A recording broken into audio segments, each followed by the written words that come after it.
오늘 우리가 어떤 모습으로 존재하든 그것은 이제까지 우리가 살아온 과거의 결과입니다. 마찬가지로 오늘 우리가 어떤 삶을 사느냐에 따라서 오늘의 결과인 우리의 미래가 달라질 것입니다.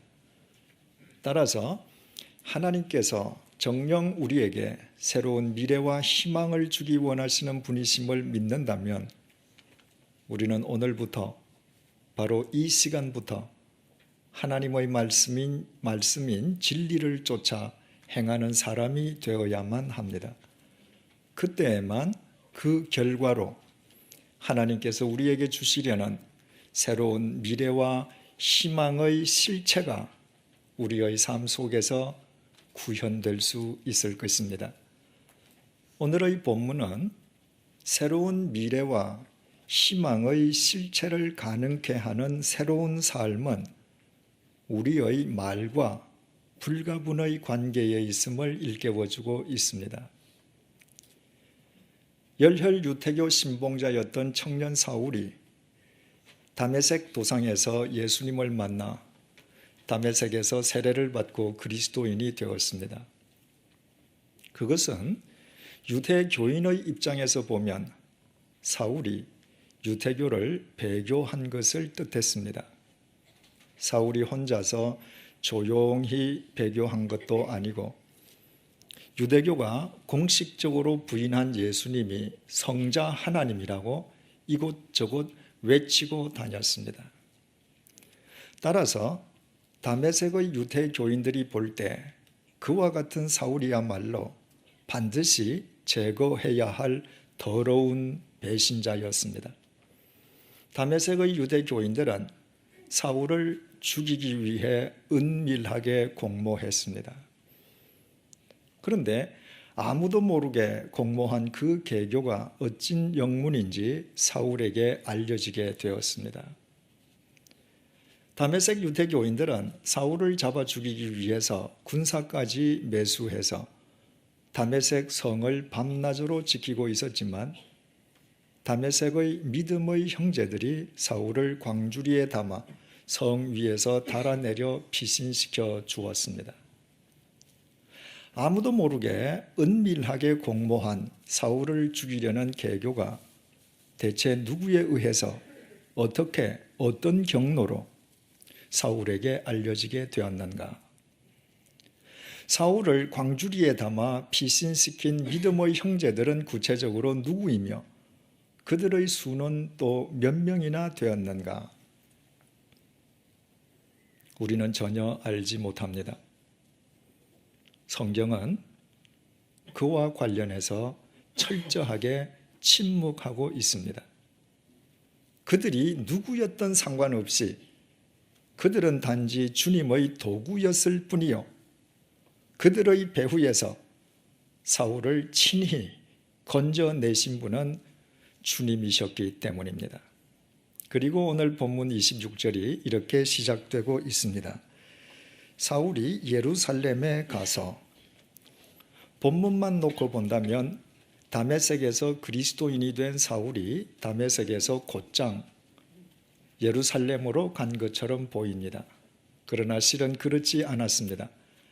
지난 시간에 말씀드린 것처럼 갈라디아서 1장에 의하면 소위 사울의 다메섹 회심과 예루살렘 방문 사이에는 3년이란 시차가 있습니다. 사울이 아라비아 광야에서 홀로 경건의 시간을 가졌기 때문입니다. 따라서 본문에 나타난 사울의 예루살렘 방문은 대제사장의 공문을 손에 들고 다메섹에 있는 그리스도인들을 체포하기 위해서 사울이 예루살렘을 떠난 지 3년 만의 귀환이었습니다. 그렇다면 3년 만에 예루살렘으로 되돌아가는 사울의 감회가 얼마나 새로웠겠습니까? 3년 전의 사울은 눈에 비늘을 뒤집어 쓴 채 만물의 허상에 속아 사는 어리석은 인간이었습니다. 그리스도인 핍박하기를 자신의 천직으로 삼았던 진리의 대적이었습니다. 자기 신념을 위해서라면 폭력과 살인마저 불사하던 자기라는 우상 숭배자였습니다. 그런데 3년이 지난 지금 사울은 핀을 벗은 눈으로 만물의 실상을 바로 볼 수 있는 진리의 증인이 되었습니다. 주님께 자신의 삶을 의탁한 주님의 택한 그릇, 생명의 도구가 되었습니다. 영광스럽게도 주님 안에서 거룩한 성도가 되어 주님의 몸된 교회의 일원이 되었습니다. 이처럼 사울은 3년 전에 비하여 볼 때 완전 새로운 존재가 되어 예루살렘을 향해 올라갔습니다. 사울 개인적으로는 예수 그리스도 안에서 금이 환향하는 셈이었습니다. 그러나 본문 26절이 이렇게 이어지고 있습니다. 사울이 예루살렘에 가서 제자들을 사귀고자 하나 다 두려워하여 그가 제자됨을 믿지 아니하니. 사울이 3년 만에 예루살렘을 찾아갔던 주된 목적은 예루살렘의 제자들과 사귀기 위함이었습니다. 여기에서 제자들이란 예수님의 직계 제자인 사도들을 포함해서 예루살렘에 있는 그리스도인들을 통칭하는 용어였습니다. 우리말 사귀다로 번역된 헬라어 동사 콜라오는 본래 악교로 붙이다는 뜻입니다. 사울이 단순히 예루살렘 제자들의 안면을 익히기 위해서 올라간 것이 아니라 그들과 삶을 함께 나누고 싶어 올라갔다는 말입니다. 이를테면 사울 딴에는 예루살렘 제자들의 동력자가 되기 위해서 3년 만에 예루살렘을 찾아갔습니다. 그러나 사울의 기대와는 달리 예루살렘 제자들이 사울을 동력자로 받아주기는커녕 그들은 다 사울을 두려워하며 스스로 그리스도인이 되었다는 사울의 고백 말 자체를 믿어주지 않았습니다. 예루살렘 제자들에게 사울은 불신의 대상에 불과했습니다. 자신을 유대교의 배신자로 간주하고 자신을 아예 죽여버리려는 유대교인들로부터 당하는 불신이라면 모르되 자신이 똑같다고 여기는 동일한 그리스도인들로부터 받는 불신이고 보면 이때 사울의 낙심이 얼마나 컸을는지는 능히 짐작할 수 있습니다. 그런데 본문 26절에서 27절을 뛰어넘어 28절에 이르면 26절의 상황과 정반대의 상황이 전개되고 있음을 발견하게 됩니다. 사울이 제자들과 함께 있어 예루살렘에 출입하며 또 주 예수의 이름으로 담대히 말하고 사울을 불신하고 경원하고 배척하고 두려워하던 예루살렘 제자들이 어느덧 사울을 받아들였을 뿐만 아니라 사울은 그들과 동력하며 복음을 전하고 있습니다. 이것은 26절의 관점에서만 본다면 언뜻 믿기 어려운 대반전입니다. 어떻게 이런 대역전이 쉽게 일어날 수 있었겠습니까? 예루살렘 제자들이 사울을 경원했음을 전해주는 본문 26절과 그들이 사울을 자신들의 동력자로 받아들였음을 밝혀주는 본문 28절 사이에 끼어있는 본문 27절은 전하니라는 동사로 끝나고 있습니다. 헬라어 동사 디에게 오마이는 상세하게 설명한다는 의미입니다. 누군가가 사울이 처해 있는 입장을 상세하게 설명해주고 그리스도인 된 그의 신원을 보증하는 말을 해 주었던 것입니다. 사울에 대한 예루살렘 제자들의 두려움과 의혹과 불신을 일거에 해소하는 말을 해준 사람이 대체 누구이며 그가 한 말의 내용이 무엇인지 우리 다 함께 본문 27절을 확인해 보겠습니다. 바나바가 데리고 사도들에게 가서 그가 길에서 어떻게 주를 보았는지와 주께서 그에게 말씀하신 일과 다메섹에서 그가 어떻게 예수의 이름으로 담대히 말하였는지를 전하니라. 그 주인공은 바로 바나바였습니다.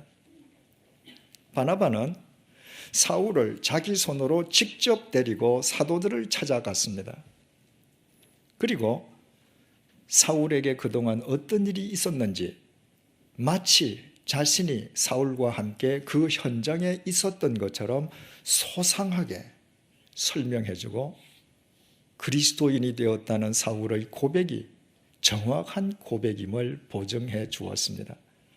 갈라디아서 1장에 의하면 이때 바나바가 사울을 데리고 가서 만났던 사도는 초대교회의 실질적 지도자였던 예수님의 동생 야고보와 베드로였습니다.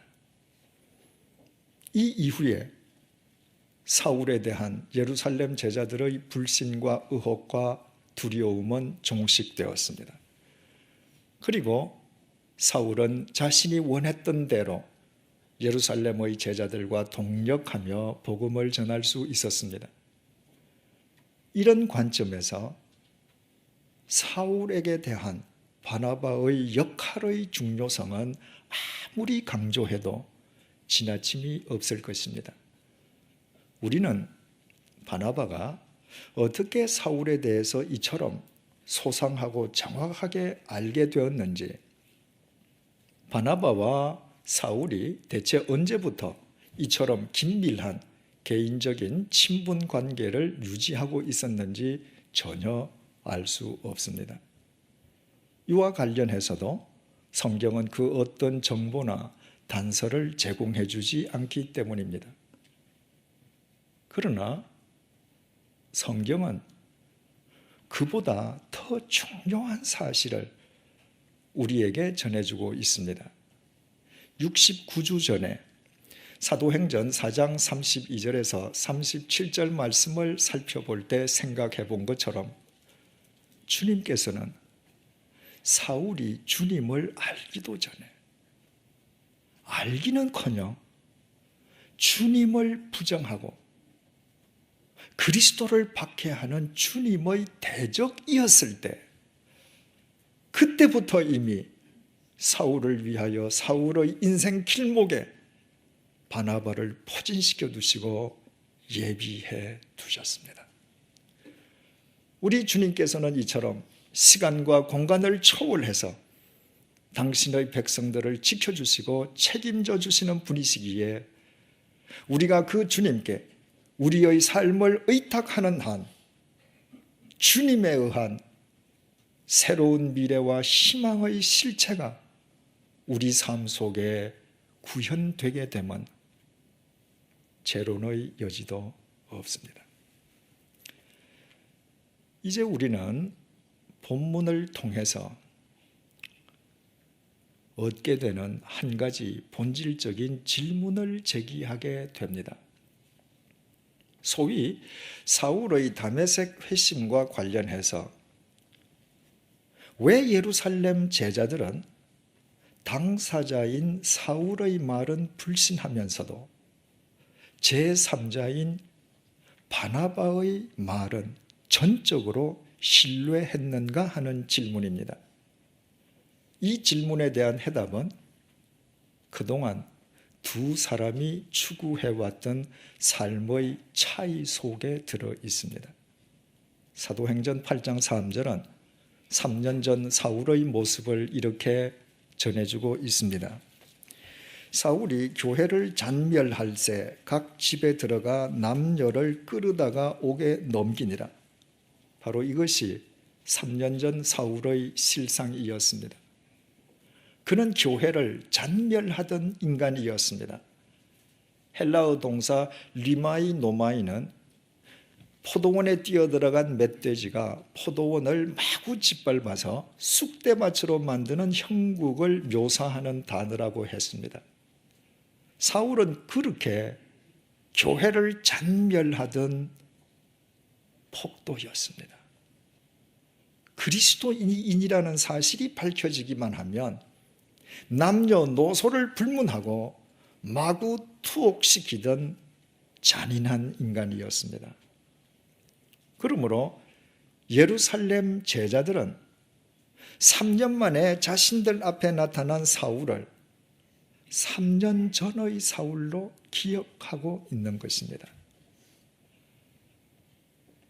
사울 스스로 예수 그리스도를 믿고 그리스도인이 되었다는 그의 고백을 예루살렘 제자들은 전혀 믿을 수가 없었습니다. 사울의 전력을 누구보다도 익히 알고 있는 예루살렘 제자들이 볼 때 사울이 스스로 그리스도인이 되었다고 말하는 것은 자신들을 일망타진하기 위한 위장 전술 정도로밖에 여겨지지 않았습니다. 하지만 사도행전 4장 36절에서 37절은 바나바에 대해서 이렇게 증언하고 있습니다. 구브로에서 난 레위족 사람이 있으니 이름은 요셉이라.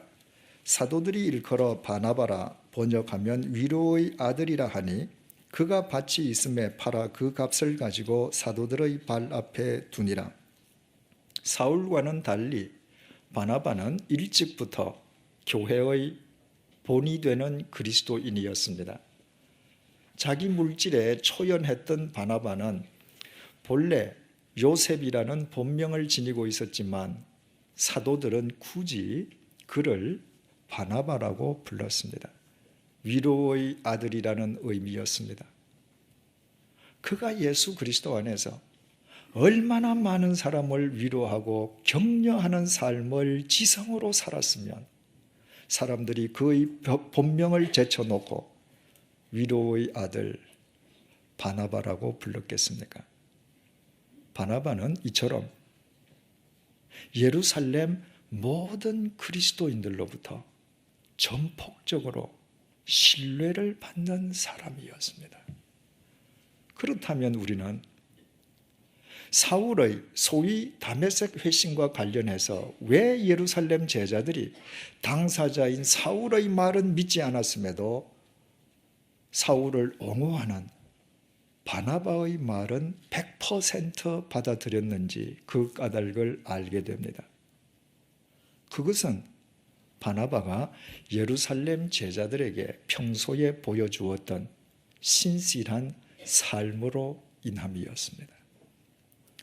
만약 바나바 역시도 사울처럼 교회와 진리를 잔멸하는 인간이었다면 바나바가 아무리 미사역으로 열변을 토하며 사울을 옹호했다 할지라도 예루살렘 제자 가운데에 그 누구도 바나바의 말을 믿지도 않았을 것이요, 바나바의 말을 듣고 그들이 불신하던 사울을 동력자로 받아들여 주지도 않았을 것입니다. 오히려 가제는 개편이라며 사울을 옹호하는 바나바를 모두들 비웃고 말았을 것입니다. 우리는 바로 여기에서 대단히 중요한 두 가지의 교훈을 얻게 됩니다. 첫 번째 교훈은 한 인간의 말이 지니는 무게는 그의 삶과 직결된다는 것입니다. 진리를 쫓는 사람의 말이 어떤 경우에도 가볍게 다루어질 수가 없고 진리를 잔멸하는 인간의 말 속에 무게가 실릴 리도 만무합니다. 두 번째 교훈은 인간의 관계 속에서의 새로운 실체는 말에 대한 신뢰의 회복으로 이루어지게 된다고 하는 사실입니다. 평소에 신실한 삶을 삶으로 인해 자기 말에 대하여 타인의 신뢰를 확보하고 있던 바나바는 자기 주위에 있는 모든 예루살렘 제자들과 더불어 주님께서 주시려는 미래의 실체를 함께 구가하고 있었습니다. 하지만 과거의 그릇된 삶으로 인하여 자기 말에 신뢰를 상실한 사울은 아무리 바른 말을 해도 예루살렘 제자들로부터 철저한 불신의 대상으로 전락해 있었습니다. 그리고 자기 말에 대한 신뢰성을 확보하고 있던 바나바의 해명과 옹호와 보증에 의하여 비로소 자기 말에 대한 신뢰를 확보하게 된 사울은 그때부터야 예루살렘 제자들과 더불어 새로운 미래를 엮어갈 수 있었습니다.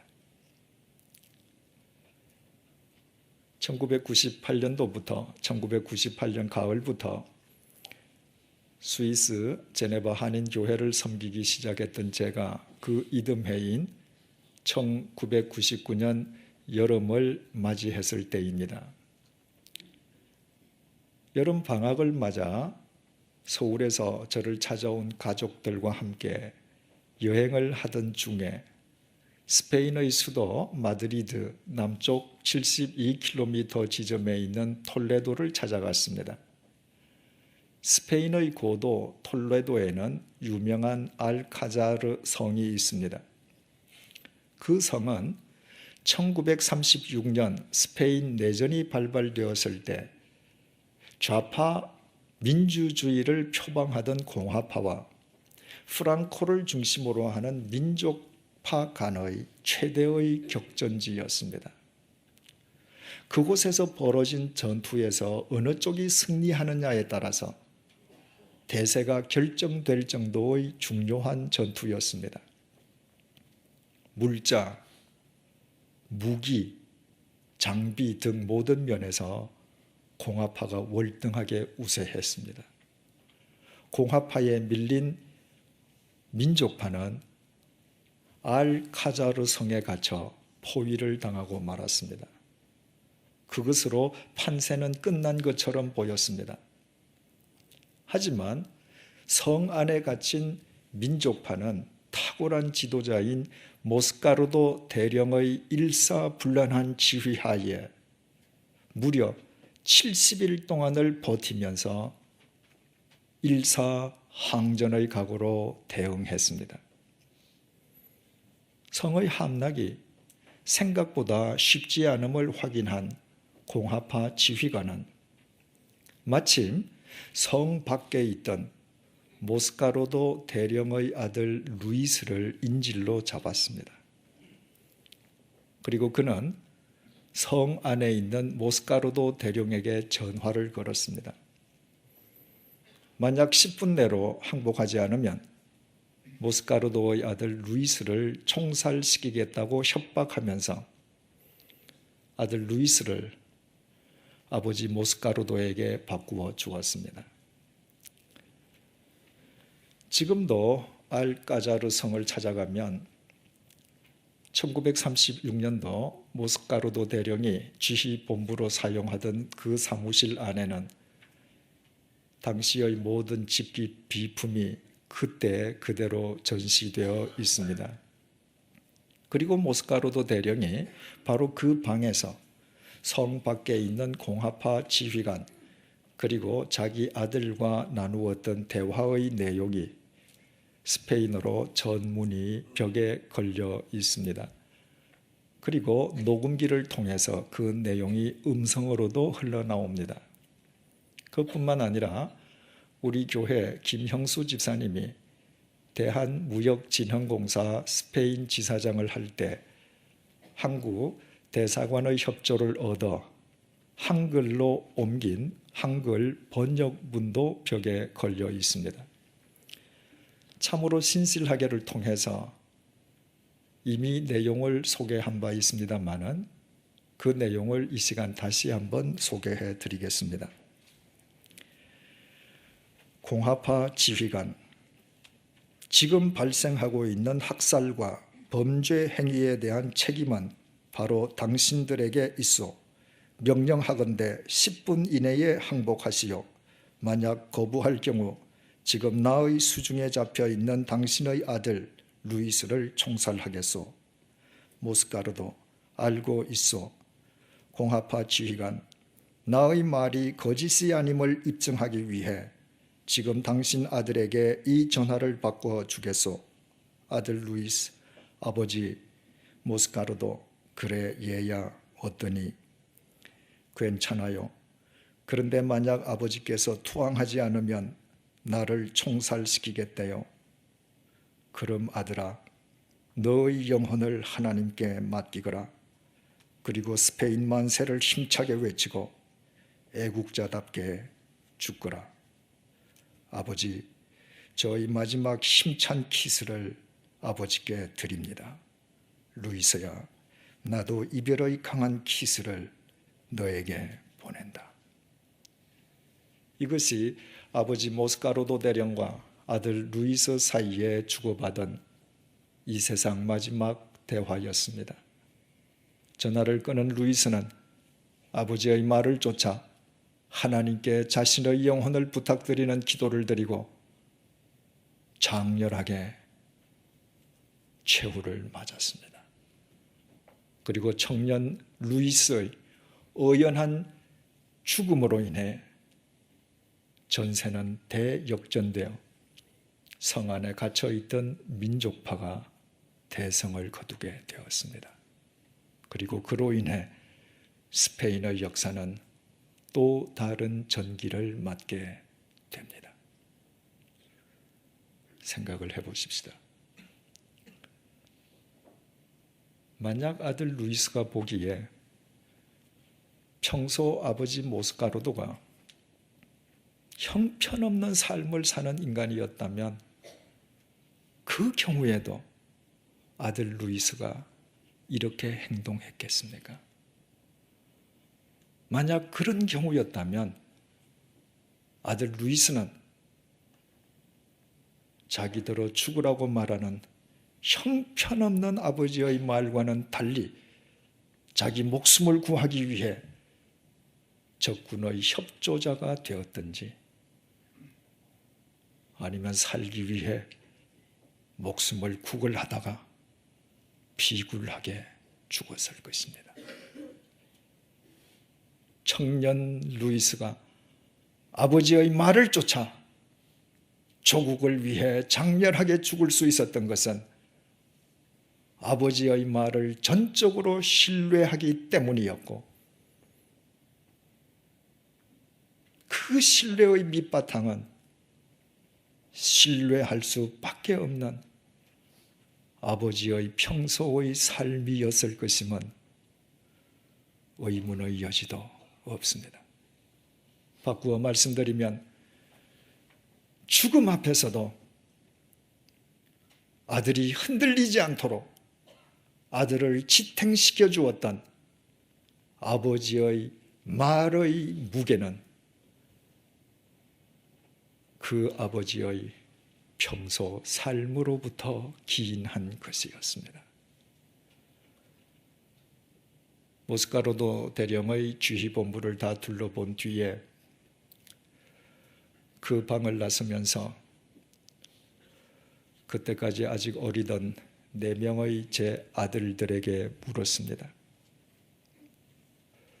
우리도 살아가다가 이와 같은 똑같은 경우를 당해서 만약 아빠가 너희들어 모스카르도 대령처럼 하나님께 기도드리고 대한민국 만세를 부르며 조국을 위해서 죽으라고 말한다면 너희들은 어떻게 하겠느냐고 물었습니다.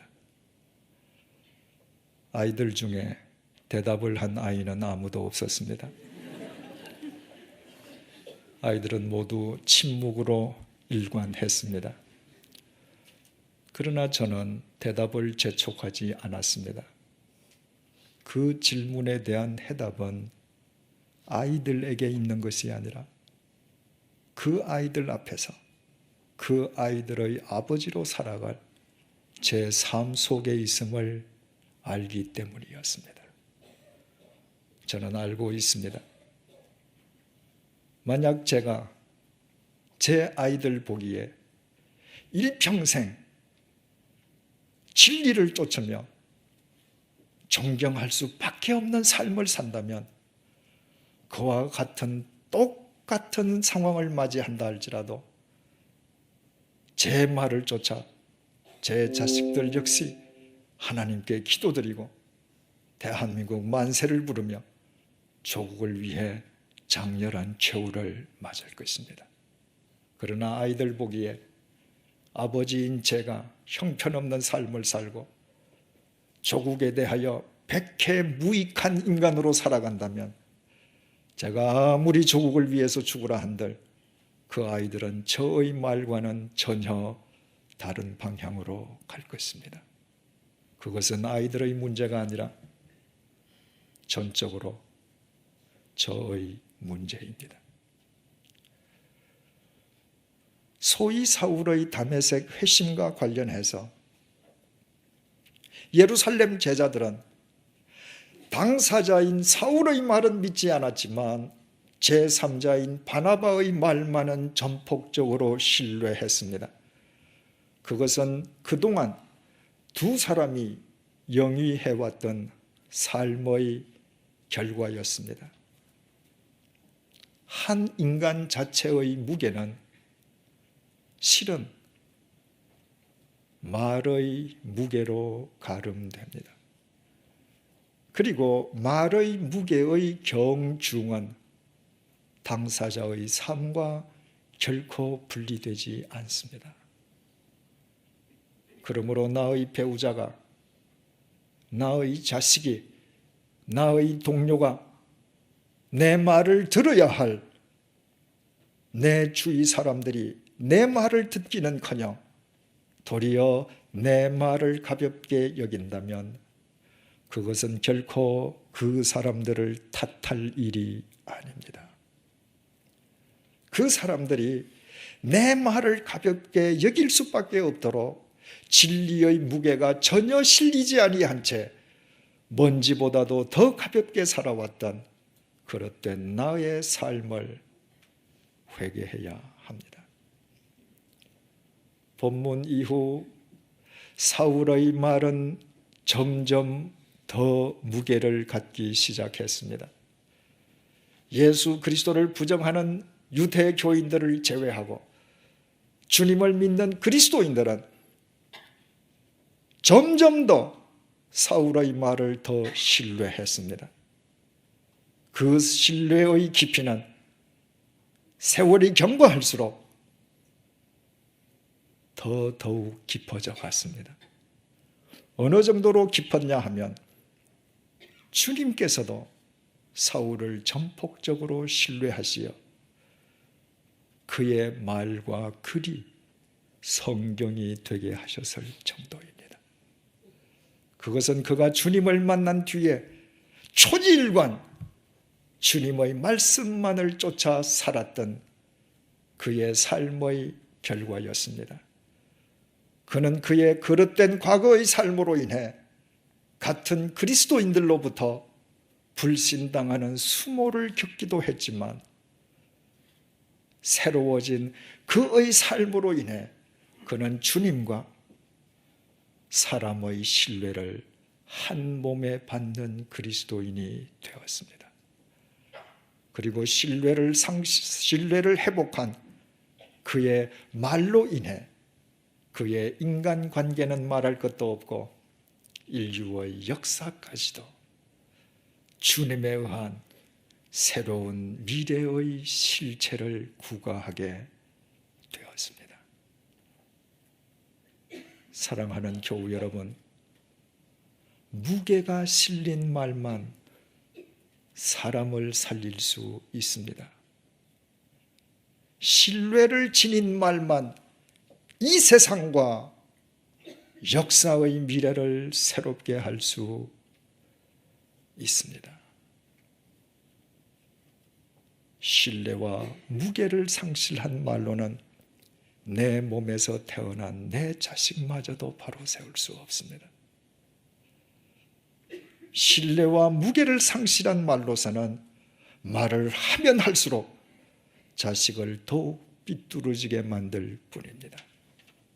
말은 인간의 입으로 나오지만 그 말의 무게와 신뢰는 당사자의 삶으로부터 비롯됩니다.